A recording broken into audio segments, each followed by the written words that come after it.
Hello बच्चों, स्वागत है आप सबका हमारे इस नए लेक्चर में। और आपको याद ही होगा बच्चों कि हम एक अमेजिंग सी स्टैंडर्ड बुक को सॉल्व कर रहे हैं जिसका नाम आपको नीचे डिस्क्रिप्शन बॉक्स पे दिखाई देगा। और इस बुक में हमने अभी बेटा लॉगरिथम पूरा कंप्लीटली सॉल्व कर लिया है। क्वाड्रेटिक इक्वेशंस के ऑलमोस्ट 4-5 लेक्चर्स मैं आपके लिए बना चुका हूँ, जिसमें बहुत ही क्वालिटी क्वेश्चंस हैं और बहुत ही एक्साइटिंग ये लेक्चर होने वाला है, क्योंकि आज भी मैं आपको बहुत बढ़िया से कंसेप्ट सिखाने वाला हूँ इन क्वेश्चंस के थ्रू। तो चलिए स्टार्ट करते हैं बच्चों अपना आज का लेक्चर। लेकिन आज का लेक्चर स्टार्ट करने के पहले आप में से जितने बच्चों का थियोरेटिकल कंसेप्ट कमजोर है क्वाड्रेटिक इक्वेशंस का, आप सबके लिए रिकमेंडेशन है कि आप इस प्लेलिस्ट को जरूर रेफर करें। बहुत ही बढ़िया प्लेलिस्ट है। मैंने खुद ने पूरे जो कंसेप्ट्स होते हैं क्वाड्रेटिक इक्वेशंस के फॉर IIT JEE मैंने सब कुछ उसमें डिटेल में अपलोड किया हुआ है, तो उसे भी आप साथ में देखें ताकि आपके कंसेप्ट्स और मजबूत हो पाए। सो बच्चों, आज के लेक्चर में हमारे पास जो पहला सवाल है वो है क्वेश्चन नंबर 23। क्वेश्चन नंबर 23 में देखिए हमारे पास क्या लिखा हुआ है, मैं आपके लिए नोट करता हूं। आपको बोला जा रहा है number of ordered pairs of the form A, B के कितने ऑर्डर्ड पेयर्स होंगे for which A times x minus 1 का square plus B times x square minus 3x plus 2 plus x minus a square is equal to 0। ये अपने पास लिखा हुआ है A, B कितने ऐसे ऑर्डर्ड पेयर्स होंगे जिसके लिए this equation becomes an identity।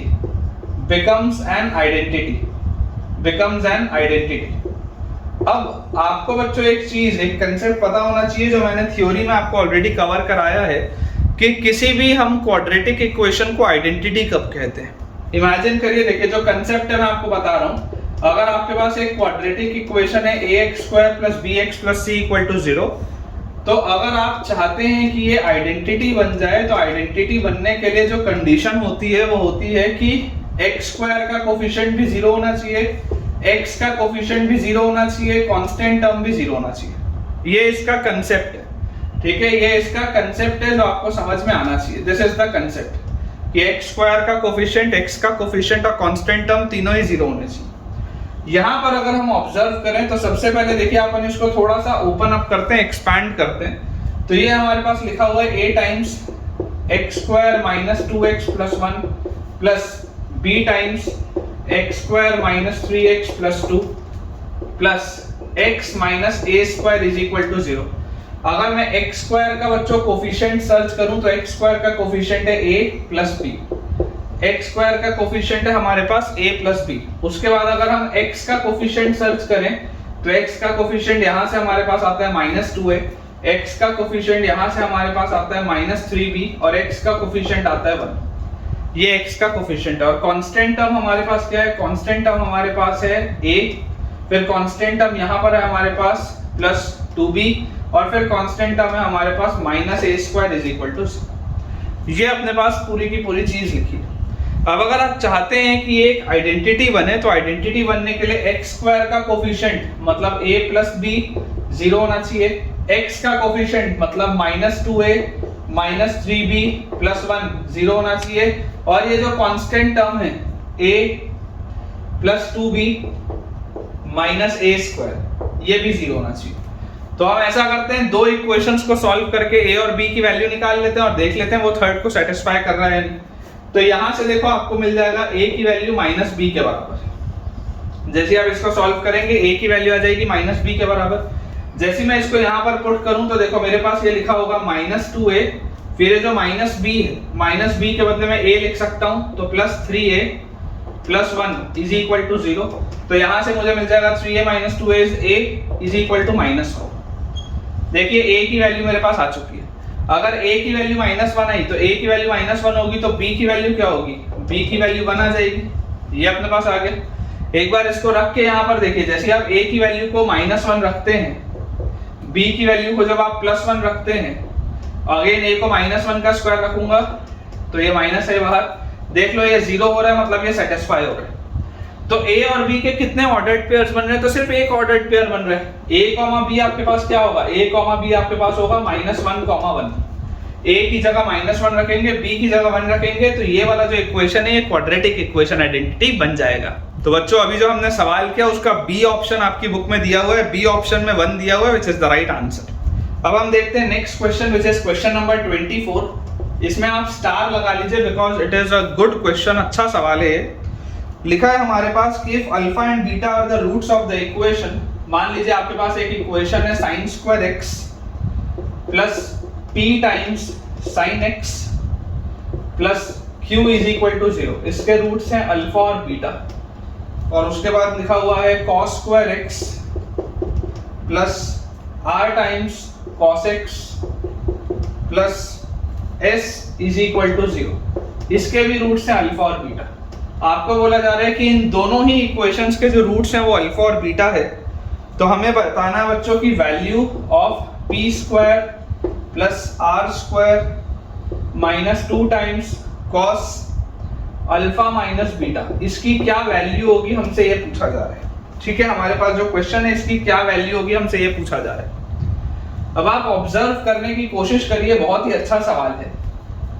अगर अल्फा और बीटा इसके रूट्स होंगे, ठीक है, अल्फा और बीटा मतलब x की जगह अल्फा और x की जगह बीटा सेटिस्फाई करेगा, तो देखिए सम ऑफ रूट्स क्या आएगा, sum of roots will be sin alpha plus sin beta. Sum of roots हमारे पास आ जाएगा माइनस p, और प्रोडक्ट ऑफ रूट्स हमारे पास आएगा sin alpha into sin beta. Product of roots आ जाएगा minus b by c by, मतलब product of roots will be q। ये आएगा। अधिकतर बच्चों को इसमें प्रॉब्लम आएगा कि सर आपने ये कैसे लिखा। बहुत सारे बच्चों को इसमें दिक्कत आएगी कि सर आपने ये चीज कैसे लिखी। लेकिन आप इस बात को समझिए, जब हम क्वाड्रेटिक लिखते हैं तो हम जनरली क्वाड्रेटिक लिखते हैं x में, कि x square plus 2x plus 3 या x square plus 3x plus 4, इस तरीके का। तो जब x में क्वाड्रेटिक होता है तो अल्फा और बीटा x की जगह आता है, तो sum of roots alpha plus beta होता है। क्या ये क्वाड्रेटिक x में है या ये क्वाड्रेटिक sin x में है? ध्यान से देखिए, ये जो क्वाड्रेटिक है ये sin x की क्वाड्रेटिक है। sin square x plus p sin x plus q लिखा है, ये क्वाड्रेटिक x की नहीं है। This is a quadratic in sin x, this is a quadratic in cos x। तो हम जब x की जगह अल्फा और बीटा रखेंगे तो जो रूट्स होंगे वो अल्फा प्लस बीटा नहीं होंगे, roots will be sin alpha plus sin beta, क्योंकि जो क्वाड्रेटिक है वो sin में। इंपॉर्टेंट कंसेप्ट है, बहुत अमेजिंग कंसेप्ट है। सिमिलरली बच्चों आप इस तरीके से इसको भी देखिए कि आपके पास cos alpha plus cos beta क्या होगा, sum of roots again minus b by a, क्योंकि ये क्वाड्रेटिक cos में है तो sum of roots will be minus b by a मतलब minus r, and product of roots cos alpha into cos beta, product of roots will be c by a मतलब कि s। ये हमारे पास चीज आती है। अब अगर हम बेटा बात करें p square plus r square निकालने की, तो देखिए सबसे पहले p स्क्वायर क्या होगा, p स्क्वायर आपके पास होगा sin alpha plus sin beta का होल स्क्वायर। p स्क्वायर हमारे पास क्या आएगा, p square will be sin alpha plus sin beta का होल स्क्वायर। तो यहाँ पर अगर आप देखेंगे तो हमारे पास आ जाएगा p square will be sin square alpha plus sin square beta plus 2 times of sin alpha sin beta, ये हमारे पास आएगा p स्क्वायर। सिमिलरली अगर मैं r स्क्वायर की बात करूं तो r स्क्वायर मेरे पास क्या आएगा, r square will be cos alpha plus cos beta का whole square, cos alpha plus cos beta का होल स्क्वायर। तो r स्क्वायर की वैल्यू मेरे पास आ जाती है cos square alpha plus cos square beta plus 2 times of cos alpha cos beta, ये अपने पास आता है। जैसे ही आप इन दोनों को ऐड करेंगे p square plus r square आप जैसे ही करेंगे तो देखिए p square plus r square की वैल्यू हमारे पास क्या आ जाएगी, sin square alpha plus cos square alpha 1, sin square beta plus cos square beta 1, 2 times of, common देखो इन दोनों में से 2 बाहर आएगा, cos a cos b plus sin a sin b। याद करिए ट्रिग्नोमेट्री में आपने पढ़ा है cos a cos b plus sin a sin b क्या होता है, cos a cos b plus sin a sin b is cos of a minus b। ये हमारे पास रिजल्ट आएगा। देख लो जैसे ही आप इन दोनों को ऐड करोगे ना तो ये 2 times of sin alpha sin beta और 2 times of cos alpha cos beta, जैसे आप इन दोनों को जोड़ेंगे 2 बाहर निकलेगा, cos a cos b plus sin a sin b is cos of a minus b। ये रिजल्ट होता है, ट्रिग्नोमेट्री में आप पढ़ेंगे। तो यहाँ से हमारे पास देखिए p square plus r square minus 2 times of cos alpha minus beta is equal to कितना आ जाएगा, 1 प्लस 1 2 आ जाएगा। यही तो निकालना था, p square plus r square minus 2 times of cos alpha minus beta. तो इसकी वैल्यू क्या आएगी, इसकी वैल्यू हमारे पास आएगी 2, which is the right answer. ठीक है, ऑप्शन देख लेते हैं, सी ऑप्शन है बच्चों 2 लिखा हुआ है, बिल्कुल सही है। इसके बाद बच्चों जो क्वेश्चन नंबर 25 अपने पास दिया है उसमें लिखा है कि the value of m for which the equations, हमारे पास इक्वेशन है 3x square minus 2mx minus 4 is equal to 0 and X square minus 4mx X square minus 4mx plus 2 equal to 0। ये अपने पास दिया हुआ है, हैव अ कॉमन रूट। आपको बोला जा रहा है कि m की कौन सी वैल्यू के लिए इन दोनों का एक रूट कॉमन होगा, ठीक है ना। कंडीशन ऑफ कॉमन रूट मैंने आपको ऑलरेडी पढ़ाया है क्वाड्रेटिक इक्वेशन की थ्योरी में, जिस प्लेलिस्ट का जिक्र मैंने शुरू में किया भी था, और उस प्लेलिस्ट का लिंक आपको नीचे डिस्क्रिप्शन बॉक्स पर भी दिखाई देगा। आप अज्यूम कर लीजिए, लेट, है ना, सॉल्यूशन में आपको बता देता हूं, let the common root be alpha, let the common root be alpha. अगर हम कॉमन रूट को अल्फा मानिए, जैसे ही आप कॉमन रूट को अल्फा मानेंगे तो आपके पास आ जाएगा 3 alpha square minus 2m alpha minus 4 is equal to 0 और alpha square minus 4m alpha plus 2 is equal to 0। ये हमारे पास चीज आ जाएगी। अब देखिए आपके पास दो इक्वेशंस हैं, ठीक है। आपको कुल मिला के अल्फा की वैल्यू निकालनी है। अप्रोच क्या होता है, क्रेमर्स रूल के थ्रू हम इसको अप्रोच करते हैं। क्रेमर्स रूल के थ्रू मैंने आपको ऑलरेडी पढ़ाया हुआ है। क्रेमर्स रूल क्या बोलता है, इसी को मेथड ऑफ क्रॉस मल्टीप्लिकेशन भी आप याद कर सकते हैं, जो क्लास 10th में पढ़ाया जाता है। मेथड ऑफ क्रॉस मल्टीप्लिकेशन, दो इक्वेशंस को सॉल्व करने के लिए हम बच्चों यहाँ पर लिखेंगे अल्फा स्क्वायर, फिर हम लिखेंगे अल्फा, फिर हम लिखेंगे 1, इसके नीचे एक लाइन, इसके नीचे एक लाइन, इसके नीचे एक लाइन। इस तरीके का प्रोसेस हम क्रॉस मल्टीप्लिकेशन में करते थे। क्रेमर्स रूल वही होता है। आप अल्फा स्क्वायर वाले टर्म को हाइड करिए, यहाँ पर देखिए माइनस 2m इंटू 2 मतलब minus 4m minus 4m into minus 4 कितना हो जाएगा, माइनस माइनस प्लस, और 4m इंटू 4 इज 16m। ये अपने पास लिखा गया।